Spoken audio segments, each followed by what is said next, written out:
Donc la suite de la journée avec à mes côtés Rémi Héritier, danseur et chorégraphe, et Ange Leccia, directeur du pavillon Neuflis OBC, laboratoire de création du Palais de Tokyo.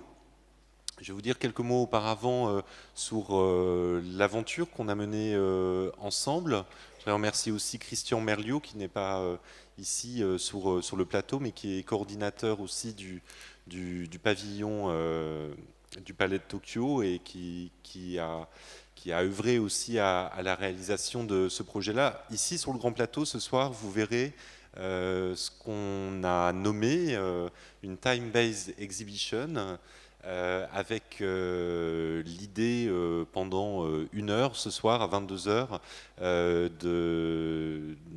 d'assister à l'apparition et à la disparition d'une série d'œuvres créées sous la houlette de Rémi Héritier par les artistes qui sont invités chaque année, qui font partie de la promotion du pavillon du Palais de Tokyo. Pourquoi ce projet à l'intérieur de ce cabaret de curiosité-là? Ça me semblait extrêmement important, de la même manière qu'on l'abordera avec Christian Rizzo et le laboratoire de création qu'on a mis en place aussi avec des artistes de la région Nord-Pas-de-Calais et transfrontalière, de s'intéresser à ce qu'on pourrait appeler la pré-production, c'est-à-dire avant que des œuvres apparaissent et après les formations que vous êtes en train de suivre dans les écoles d'art. On s'intéressait justement à cette notion d'émergence et comment est-ce que on peut inventer des dispositifs d'accompagnement, des lieux de travail, des temps de travail qui permettent à des artistes à un moment donné de travailler, de se réunir ensemble sur des plateaux et aborder différentes disciplines, différents regards et en quelque sorte expérimenter, enfin plutôt passer par l'expérience, passer par le faire. Et donc cette expérience de Time-Based Exhibition, elle a été répétée ici pendant 3 semaines de résidence dans les espaces du Phénix, pour donner le résultat que vous viendrez voir ce soir. Alors peut-être, première question s'adressera à Ange Leccia pour nous présenter peut-être le pavillon, qui est un des exemples de laboratoire en Europe et dans le monde assez singulier. Comment est-ce que le laboratoire s'est créé? Comment a été lancée cette aventure? Bonsoir. Non, plutôt bonjour, je sais pas. C'est le fait d'être dans la lumière artificielle. Oui, le laboratoire du Palais de Tokyo, le pavillon, est né. Enfin, d'abord, je suis artiste. Donc, ce laboratoire est né à la suite d'expériences que moi-même j'ai vécues en tant qu'artiste, en tant que résident de différents programmes d'accueil pour artistes. Par exemple, j'ai passé 2 ans à la Villa Médicis, j'ai passé 1 an à la Villa Kujoyama au Japon, j'ai passé 6 mois à PS1 à New York, et souvent, je me suis rendu compte que lorsqu'un artiste est invité en résidence, on lui donne un bel atelier, on lui donne de l'argent pour subvivre, pour passer du temps dans le lieu ou dans la ville dans laquelle il est accueilli, et puis c'est tout. Et souvent, d'abord je me suis ennuyé, souvent j'ai mis beaucoup de temps à comprendre où j'étais, les personnes que j'aurais dû rencontrer ou qui auraient pu accompagner ma recherche pendant le séjour, et quand ces personnes, j'arrivais enfin à les rencontrer, souvent c'était trop tard. Souvent, j'étais à 15 jours de mon départ ou à 1 mois, et je trouvais que d'une certaine façon, c'était un gâchis.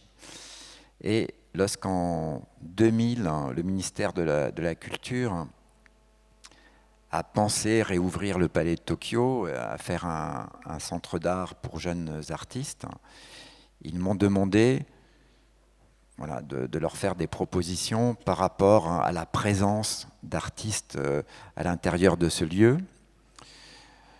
Je pense que le ministère, au départ, pensait plus à des séries d'expositions de très jeunes artistes.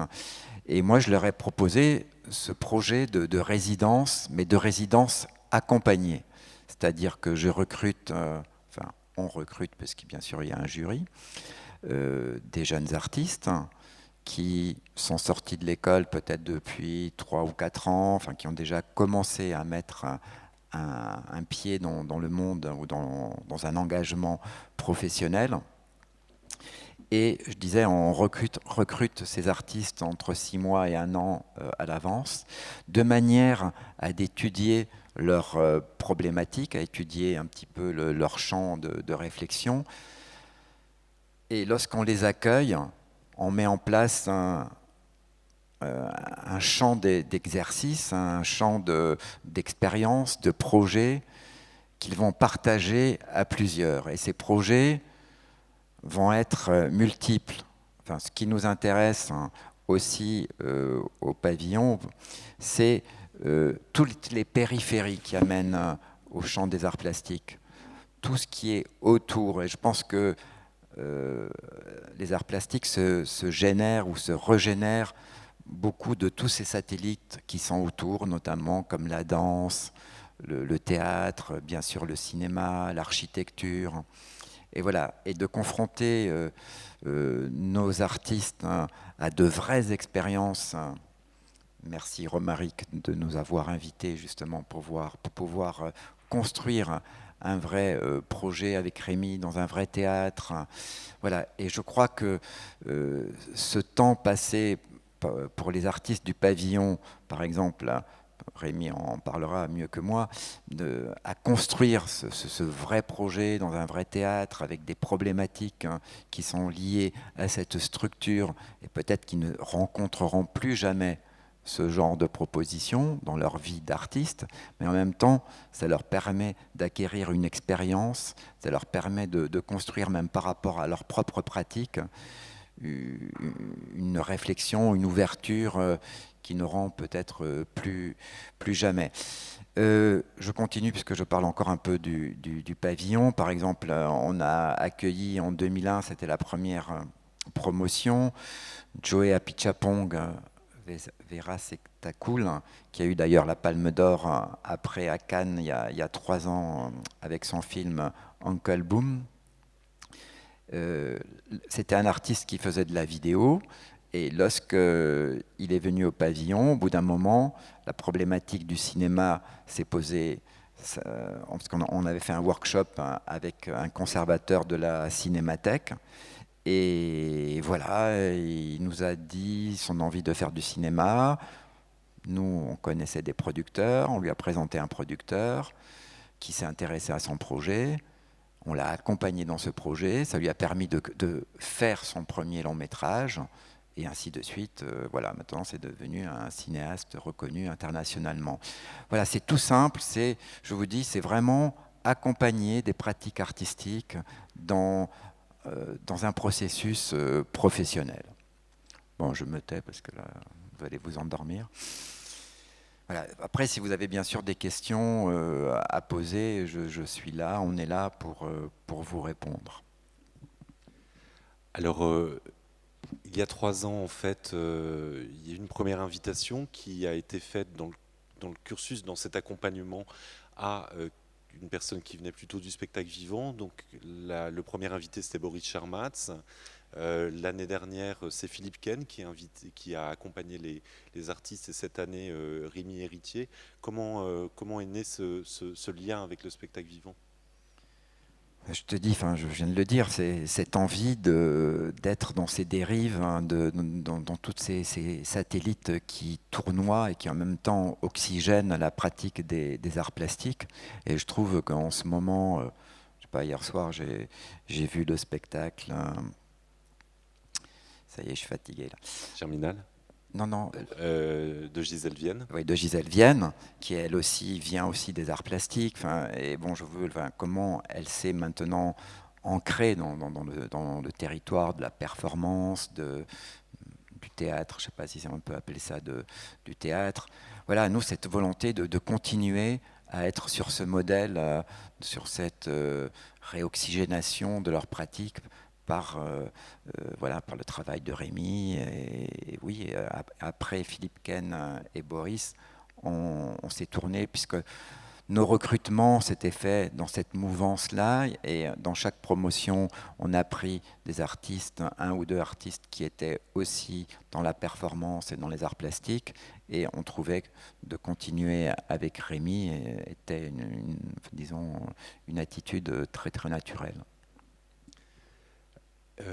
Rémi Héritier, est-ce que tu pourrais nous parler de la collaboration et du projet qui est né? Comment est-ce que vous avez travaillé avec les artistes? Je voudrais aussi finir. On a invité Rémi parce que on aime son travail aussi. C'est parce qu'on travaille aussi avec des gens avec qui on a un plaisir de collaborer, de travailler. Ça fait partie intégrante de la volonté du programme, d'être, même de soutenir des personnes dont on apprécie beaucoup le travail. Donc bonjour. Juste une petite parenthèse, les photos qui défilent derrière, c'est pas les photos de Time Based Exhibition, mais c'est des photos de mon travail depuis ces presque 10 dernières années. Du coup, il n'y a pas de photo de Time Based Exhibition parce que c'est possible de le voir pour la seconde et dernière fois ici. Donc, je vous invite à venir ce soir. La collaboration. Donc, c'est dans le champ de la danse et dans le champ du spectacle vivant en général, mais c'est très fort dans la danse. La collaboration est vraiment l'axe fort du travail. Parce qu'on est très très rarement amené à travailler seul. On travaille toujours à plusieurs, au moins à deux. Du coup, le travail avec les artistes en résidence au pavillon s'est fait sur ce mode collaboratif, dans le sens où j'ai travaillé comme une personne qui fait de l'induction sur un groupe. On est arrivé avec ce titre, Time Based Exhibition, qu'on n'a pas changé, qu'on aurait pu changer peut-être à un moment donné, mais c'est le seul. On a travaillé avec ça comme un énoncé évocateur. Et donc on a commencé en novembre, et le premier jour du travail, c'était également le premier jour de travail en commun des 10 artistes de 2012-2013 pour le pavillon. Donc la manière dont j'ai décidé de travailler, c'était la suivante. On a 3 périodes de travail au pavillon qui font à peu près soit un peu moins d'une semaine, soit un peu plus d'une semaine. En gros, il y a 3 semaines de travail et j'ai posé l'équation suivante. 1 semaine égale 1 mois, pour essayer de ne pas travailler trop vite en fait, et de se dire et pas partir en se disant nous n'avons que 3 semaines de travail. Donc la première semaine de travail a correspondu à ce qui est pour moi est habituellement un premier mois de travail, c'est apprendre à connaître les gens, savoir quels sont leurs centres d'intérêt, et voir comment déjà par le groupe constitué, des lignes de force du travail commencent à émerger et être capable de les repérer en fait.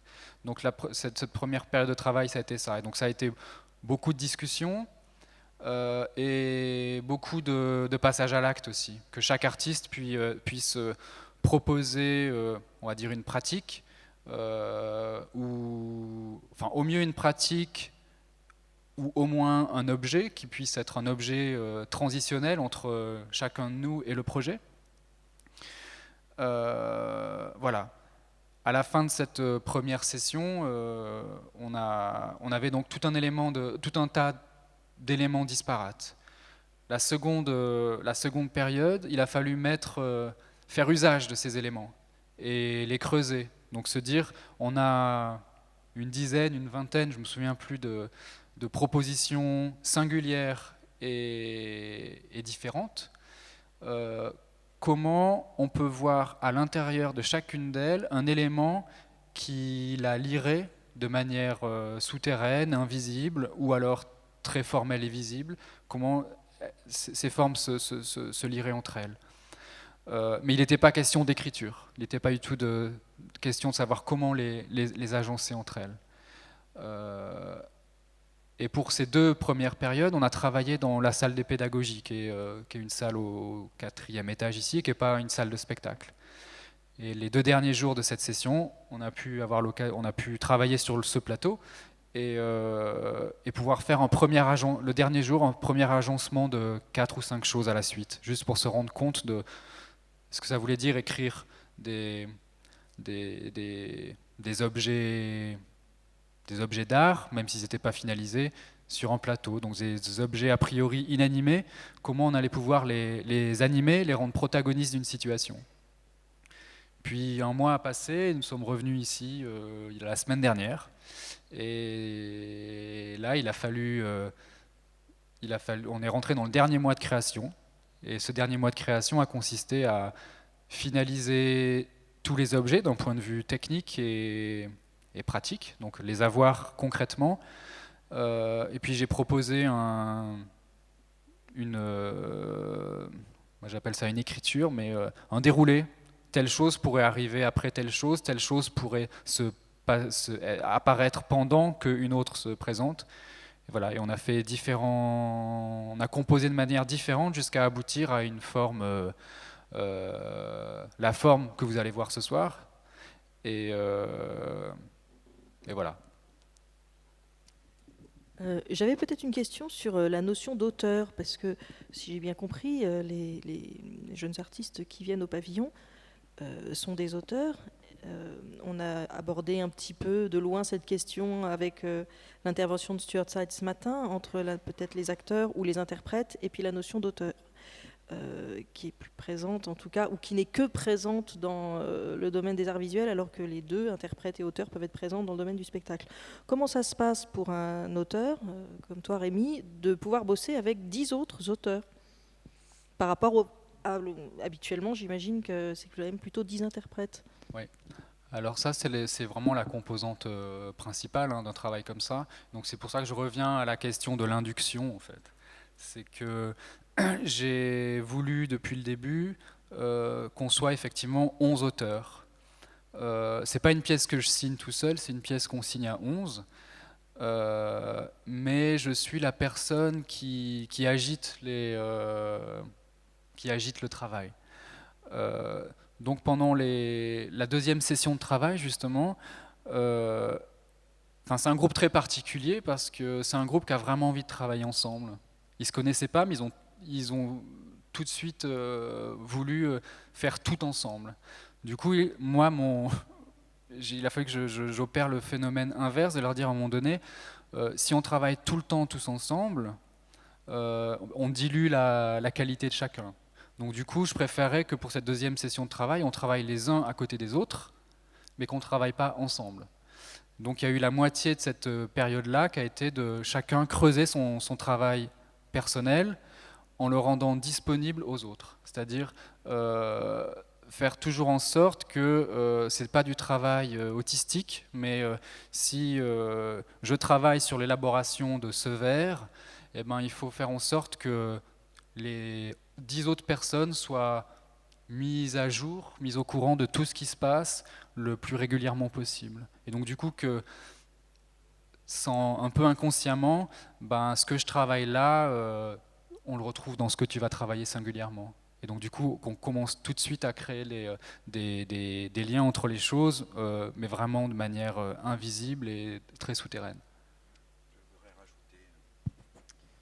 Oui, pardon, je voudrais juste rajouter quelque chose qui est peut-être une réponse indirecte à votre question. Donc, nous, on recrute 10 jeunes artistes, dont on reçoit à peu près 600, 700 dossiers. Donc, les 10 personnes qui viennent sont vraiment des artistes de très haut niveau. J'allais dire, ce sont 10 autistes de très haut niveau, avec 10 bulles très distinctes, avec des personnalités très très fortes. Et le fait qu'à un moment donné, ils partagent du temps, ils passent une année ensemble, et que par exemple, pour parler du verre, de ce verre, dans le même contexte géopolitique dans lequel ils vivent, il y en a un qui va faire une feuille blanche, un autre une paire de chaussures, un autre un micro, un autre, je sais pas, une respiration. Je trouve que ça les oblige à s'ouvrir, ça les oblige à voir qu'il y a d'autres mondes en dehors du leur, et aussi à créé, enfin ce qui s'est mis en place avec Rémi ou dans d'autres expériences, à presque s'échanger les pratiques et de voir que pour parler de la même chose, il y en a un, il fait un vert et l'autre il fait un rond, et de voir que le monde n'est pas simplement, où la création n'est pas que l'apanage de la forme qu'ils ont mis en place, qu'ils ont développé pendant des années, qu'il peut y avoir d'autres formes de pratiques. Et je pense que après, parce que le programme a plus de 10 ans, et souvent le retour que j'ai d'anciens artistes qui sont sortis du pavillon, c'est ils me disent « Ah oui, ça nous a ouvert un peu les yeux sur d'autres pratiques, ça nous a fait sortir un petit peu de notre bulle avec d'autres expériences, d'autres pratiques. » Voilà, pardon. Peut-être pour juste terminer sur cette question, la conduite finale, c'est toi qui l'as écrite, donc il y a un moment, il y a un final cut quand même qui est décidé par toi, ou il y a eu plus un travail de collectif? En fait, c'est peut-être la question d'écriture que je pose. J'ai l'impression que tu as décrit quelque chose qui est de l'ordre de la danse contemporaine, avec un auteur qui peut travailler avec d'autres auteurs ou interprètes dont les propositions viennent nourrir le travail, mais que l'écriture finale et la conduite finale, c'est toi qui l'aurais posé. C'est plus collectif. Non, j'ai fait exprès de faire une première proposition. Et cette proposition était majoritairement tournée vers les questions techniques, en fait. Comment on peut faire passer tel objet qui descend des cintres avec telle vidéo après. Et du coup, on avait quelque chose d'une technicité. Il a fallu créer des ponts, donc du coup des nouveaux matériaux qui viendraient s'intercaler entre les choses. Donc du coup j'ai fait cette première proposition qui a bougé parce qu'on l'a pratiquée et parce que sur leur proposition, donc ce que je veux dire c'est qu'effectivement j'ai proposé cette écriture, mais c'est pas de manière non autoritaire, on va dire. Comme ça peut se passer en danse contemporaine, mais c'est pour moi, il y a une petite différence, parce que si ça avait été des interprètes, alors il y a certaines discussions que j'aurais pas ouvertes, par exemple. Parce que dans un travail comme celui-là, dans un temps si court, même si je fais cette fantaisie d'avoir 3 mois pour 3 semaines, je préfère largement l'action, qu'on trouve dans l'action, plutôt que trouver dans la discussion avec tous nos Macs et assis autour d'une table. Donc effectivement, j'ai réduit au minimum la discussion, le débat d'idées qui aurait été, qui nous aurait éloignés de l'échéance. Voilà. C'est dit un peu brutalement, mais... En discutant avec Christian Rizzo qui interviendra tout à l'heure, il soulignait sur l'autre laboratoire qu'on a mené en partenariat avec le Frénois et le manège à Mons, l'importance de passer par des exercices pratiques aussi, et de passer aussi par le corps. Est-ce que tu as senti ça aussi dans le processus de travail? Ce que j'ai senti et proposé, c'est la toute première semaine. Je me suis dit que si moi je passais pas à l'acte dans ce que je savais faire, alors je voyais pas bien comment eux qui ne se connaissaient pas avant pourraient passer vraiment à l'acte. Donc du coup, au bout du 2e ou 3e jour, ou peut-être même avant, j'ai été un peu le cobaye de leur proposition. Je me suis donné comme cobaye des actions physiques. Et je pense que ça a été un moment important, que pendant plusieurs jours, ils pouvaient me demander de faire à peu près ce qu'ils voulaient de moi. Et voilà. Et du coup, après, eux, ça leur a permis de pratiquer ces choses-là. Donc sur le plateau, c'est essentiellement des présences d'artistes qui manipulent des objets, à l'exception d'une scène où il y a des enjeux... on va dire plus performatif. Et au départ, j'étais dans cette scène. Et j'ai décidé cette semaine de me retirer de cette scène parce que vraiment, cette pièce leur appartient. Moi, je facilite les choses en étant en régie, en envoyant des tops. Mais voilà.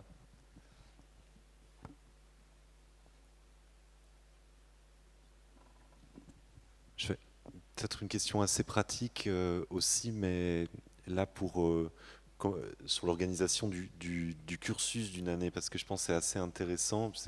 L'expérience avec Rémi Héritier est une partie du cursus. Est-ce que, Ange, tu pourrais nous décrire un peu comment s'organise l'année pour les jeunes artistes? Alors pour les jeunes artistes, il y a 3 temps forts cette année. Donc le premier temps, on est en train de le vivre ici, au Phénix à Valenciennes. On travaille avec un conservateur de la Cinémathèque de Paris.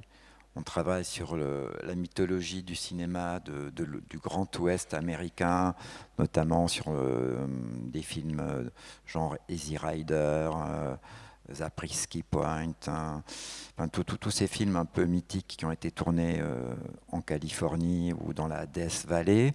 Et après, on part justement en Californie, dans la Death Valley. Et on va appréhender physiquement, on va faire l'expérience de ces déserts pendant 3 semaines.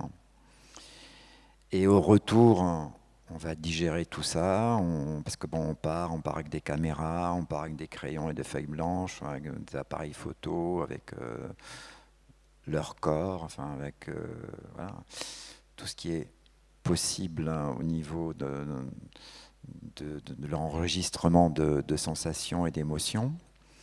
Et tout ça va donner lieu à une exposition au mois de juin au Palais de Tokyo. Après, entre-temps, on fait un projet dans le cadre de la Biennale de Venise. Il y aura un module pavillon qui sera présenté à Venise. Donc ça aussi, on travaille là-dessus. Et le pavillon est invité comme artiste. Il y a une biennale à Anglet qui est dans le sud-ouest de la France. Voilà, ils nous ont invités à faire un projet qui va être aussi un projet collectif. Voilà, et par exemple, on prépare, là on est en train de travailler sur des projets aussi qui auront lieu l'année prochaine. On travaille toujours en amont en essayant d'accompagner, parce que comme tu l'as vu quand on a travaillé avec toi, c'est des productions quand même professionnelles, assez lourdes. Il faut trouver des budgets, il faut trouver des accompagnateurs qui fonctionnent avec le projet, intellectuellement, philosophiquement. Et puis aussi, on essaye de ne pas se répéter, donc d'avoir 3 expériences dans l'année qui soient assez différentes, de manière à ce qu'elles soient les plus enrichissantes possibles. Il va intercaler dans tout ce programme, il y a aussi une version de Time-Based Exhibition qui va avoir lieu au Palais de Tokyo le 25 avril, dans un espace d'exposition. Donc ça va être une transposition très étrange, qui va nous demander encore beaucoup de réflexion et beaucoup de travail, de comment amener des objets d'art faits pour le plateau, leur rendre une existence, leur donner une nouvelle existence dans un espace d'exposition. Voilà.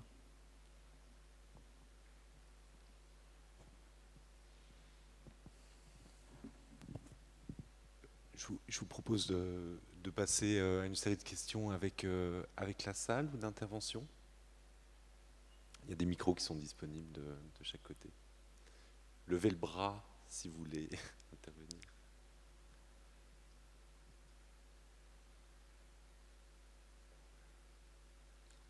Pas de première question? Vous êtes tous dans le noir, donc là on ne vous voit pas trop. J'avais une question en ce qui concerne peut-être l'héritage de... On a vu ce matin justement la présentation des Nine Evenings. Comment avec de jeunes artistes émergés, où on voit d'émergence, comment on se débrouille de l'héritage de l'interdisciplinarité, puisque ça commence à avoir une histoire, on le voyait ce matin avec Clarisse Bardiot. Comment on se débrouille de ces questions-là, de ne pas refaire, de ne pas être dans le refaire, de pouvoir être dans le refaire mais en étant conscient d'eux? Moi, à vrai dire, l'interdisciplinarité, la transdisciplinarité, j'ai l'impression que c'est quelque chose qui me concerne assez peu. enfin, ça me concerne. Je pense que la danse contemporaine, qui est relativement jeune, a une histoire très courte, elle est liée à la transdisciplinarité. C'est la danse depuis les années 40, 50, c'est enfin, surtout la danse américaine, et même la danse allemande des années 30, c'est vraiment des combinaisons incessantes entre différents arts. Et donc du coup, la danse contemporaine agit depuis 70 ans comme une éponge. Et donc en fait, pour moi, je suis né avec ça, je suis né à la danse avec ça, donc du coup, ça me paraît pas être ouais, j'y pense pas en fait. Pour moi, c'est tout le temps normal. Et la dernière chose que je voulais dire, c'est... Tiens.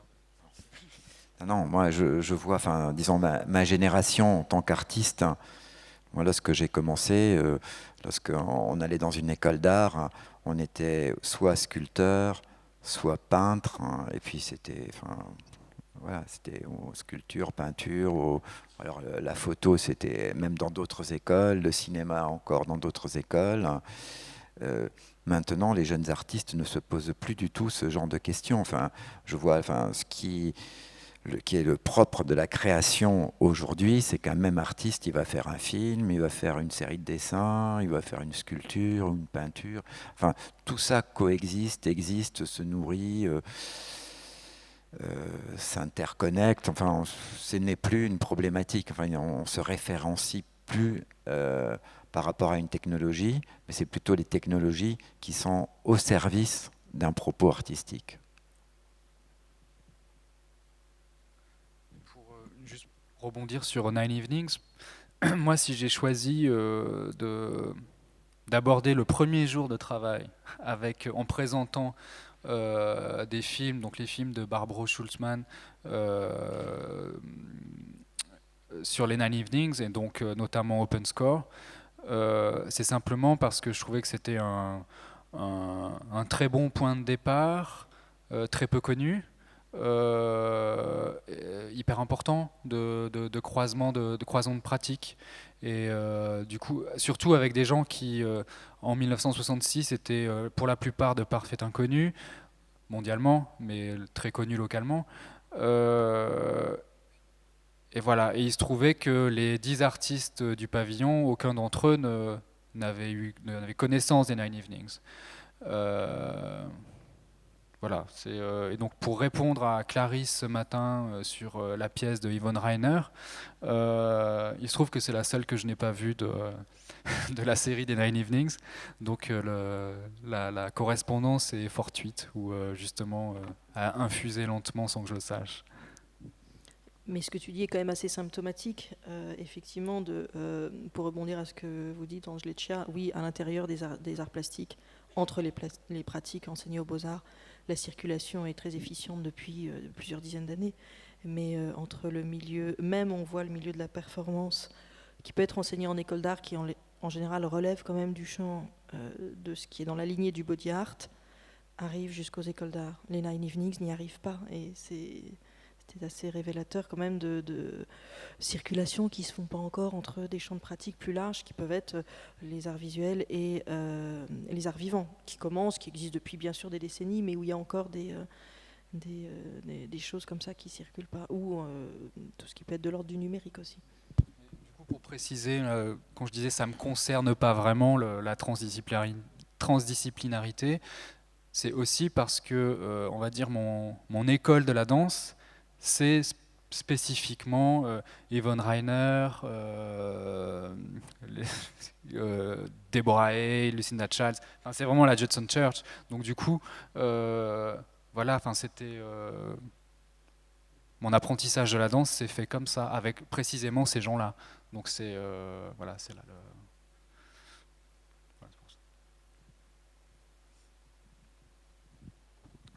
Il y a des plasticiens qui peuvent te dire la même chose, qui peuvent te dire moi j'ai construit mon œuvre plastique autour de Terry Riley, Phil Glass, je sais pas moi, la Montée-Young, Bob Wilson, Einstein on the Beach, tu vois, ça ont été, pour ma génération, même dans le champ des arts plastiques, ça a été un bouleversement, ça a été super important. D'où l'importance du coup comme le disait Stuart Side ce matin, de pouvoir se nourrir et voir énormément de choses aussi. Oui. Oui, tout à fait. Enfin bon, je vais me répéter. Enfin, je veux dire, moi, ce que j'aime beaucoup dans la présence des 10 artistes, donc des 10 différences d'appréhender l'art, hein, dans le groupe du pavillon, c'est que souvent, à la fin de l'année, celui qui était, par exemple, que curateur, je vois qu'il fait de la vidéo. Celui qui est arrivé, il faisait que de la vidéo. À la fin, il écrit des poèmes, et il va faire de la performance, hein, après avoir rencontré Rémi. Enfin, voilà, il faut que les choses bougent aussi. Enfin, bouger, c'est pas bouger pour bouger. C'est à un moment donné, c'est oui, se nourrir, découvrir qu'il y a d'autres pratiques, quitte à revenir à la sienne, bien sûr, mais on y revient beaucoup, beaucoup plus fort. Merci. Est-ce que vous avez... Oui, il y a une intervention devant. Merci.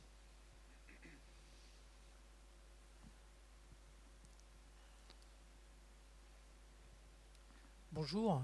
Je voulais vous poser une question sur... on n'a pas vu le spectacle, bien sûr, parce qu'on va le voir tout à l'heure, mais comment vous avez travaillé la présence de personnes qui n'ont pas l'habitude d'être sur une scène de théâtre face à un public, puisque le travail, généralement, chez Plasticien, il se fait en amont et il se montre après. Comment vous avez procédé? Comment vous avez abordé ça? On l'a pas abordé. On l'a pas abordé frontalement. C'est la nature de leur projet qui a induit une présence sur le plateau. Et donc du coup, à partir de là, moi je donne des conseils dans le détail, mais pas... J'ai pas de consigne de présence de manière générale. Donc chaque projet a induit une manière de se positionner, d'entrer en relation avec cet objet. Et voilà. Et il se trouve que, encore une fois, mais pour moi c'est ce qui est très, très beau sur ce projet, c'est la constitution du groupe en fait. Voir comment ce groupe a... Quand la performance rate, ils ratent tous, et quand elles réussissent, ils réussissent tous en même temps. Et c'est une sorte de contamination qui est très belle et voilà, et qui est très calme aussi. Voilà. Je pense qu'ils avaient déjà en eux la question de l'étirement du temps.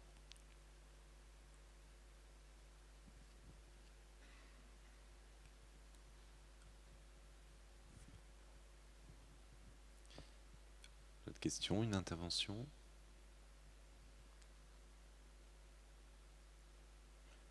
Mais effectivement, si on avait travaillé 3 semaines de plus, cette question serait arrivée.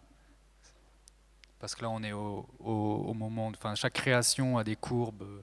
On commence en haut, puis il y a la petite dépression, puis on remonte, et là, on est dans le pic ascendant, et peut-être que dans 3 jours, ça aurait été trop tard. Enfin, c'est...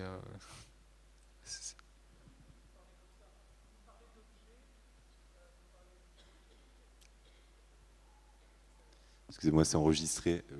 Donc, je suis désolé. C'est un peu mise en scène aussi. Oui, quand vous parlez d'objets physiques, ou d'images, qu'est-ce que vous appelez objet? Pour moi, c'est un peu un mot fourre-tout pour parler d'une proposition artistique. Mais par exemple, ça, ce qu'il y a à l'image, c'est une proposition d'un des artistes. Voilà, donc les objets qu'on a en présence sont les 2 tours, quelque chose au-dessus des tours, ce panneau de bois. Voilà, c'est des... Et comment vous avez travaillé, je dirais, la scénographie, l'aspect de la lumière et tout ça, vous avez travaillé avec eux, ou alors est-ce que ça s'est fait un peu de manière indépendante? Ça s'est fait de 2 manières. Comme pour l'enchaînement des choses, j'ai proposé j'ai proposé un état lumineux général qui pouvait se décomposer en différents états. Et puis après, chaque artiste a déterminé la lumière ponctuelle sur sa proposition. Et après, c'est le tissage des deux qui donne la lumière du spectacle.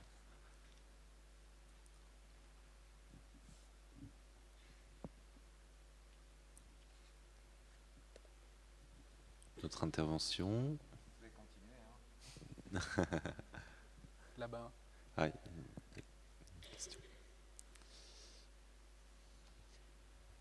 Bonjour.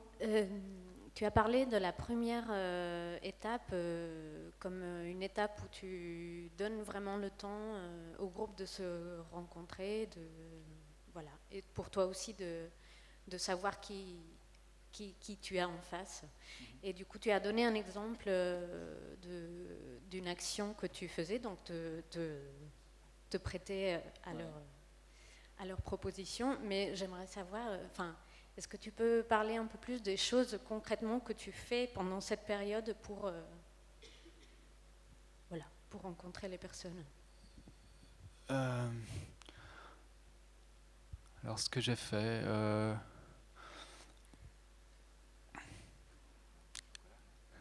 Non, je crois qu'on a commencé ça a été effectivement une discussion et vraiment comme une sorte de brainstorming, de dire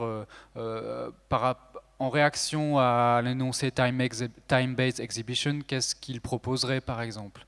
Qu'est-ce qui est déjà présent dans leur travail antérieur qui pourrait répondre à ça? Et donc du coup, tel artiste a proposé la pratique de telle chose, sa pratique à elle, pour manipuler des objets par exemple, et on a tous fait ça.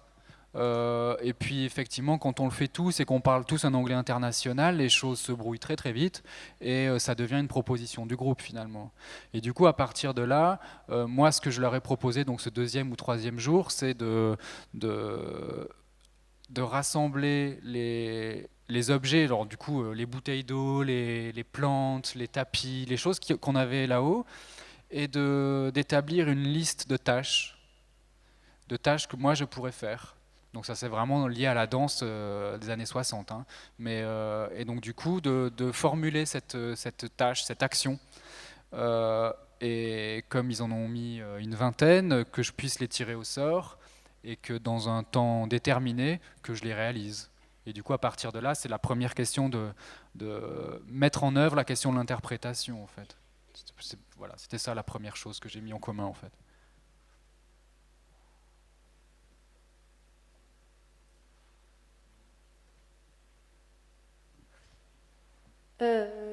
J'ai entendu ce que ce type d'expérience pouvait apporter aux artistes résidents. Je voudrais savoir ce que cette expérience, comment elle pourrait être qualifiée, reliée ou pas à tes questions et ton travail de chorégraphe. C'est la question la plus compliquée, je te remercie. Et là, juste maintenant, c'est un peu compliqué effectivement à répondre à une telle question parce qu'on est dans le feu de l'action. Je sais. Non, non, là, c'est vrai, je sèche et c'est dommage que ce soit à cette question-là. Je crois que c'est la première chose qui arrive, c'est la question que tu posais tout à l'heure sur la question d'auteur. Et voilà, il se trouve que après c'est une question très personnelle, mais je pense avoir peu de soucis personnels liés à cette question d'auteur. Mais si je creuse un peu plus, je vois que finalement, oui, j'ai posé une grille, j'ai posé des choses. Alors comment oui, j'ai quelque chose à regarder avec ça. La question d'auteur et la question du processus, en fait. À quel point le processus de travail, pour moi, est important. Comment donner à des artistes, à des collaborateurs, une série de Enfin, comment on constitue un processus, de quoi est fait un processus de travail. C'est-à-dire que on a un point de départ, on a une série de commandes, comme des boutons, comme des énoncés à traverser en même temps, et un inconnu va se produire, ou une inconnue va se produire. Et je crois que si j'avais pas travaillé avec cette idée du processus, si j'avais pas été plus ou moins fermement attaché à cette question-là, alors très rapidement, il aurait fallu que je passe des commandes. Enfin, j'aurais pas pu travailler de manière différente, je crois. Et donc du coup, voilà, je crois que ça révèle ça de mon travail, que la question du processus et de l'inconnu. Je pense que je suis une personne. Enfin, j'ai l'impression que j'ai pas beaucoup d'imaginaire sur. Je peux pas dire.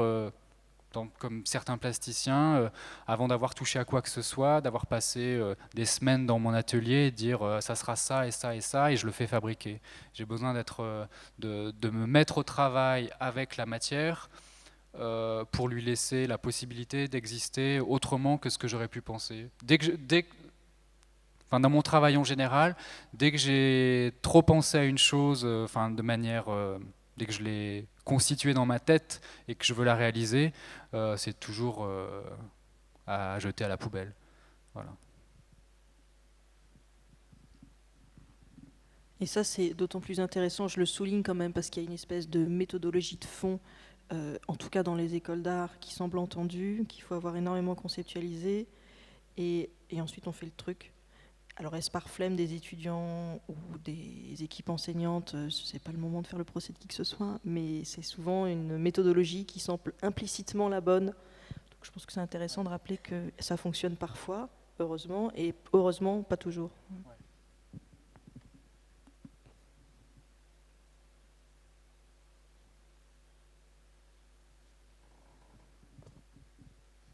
Est-ce qu'il y a peut-être une dernière question ? Non ? Donc, si ce n'est pas le cas, je vous remercie. Merci à toi, merci à vous. Merci.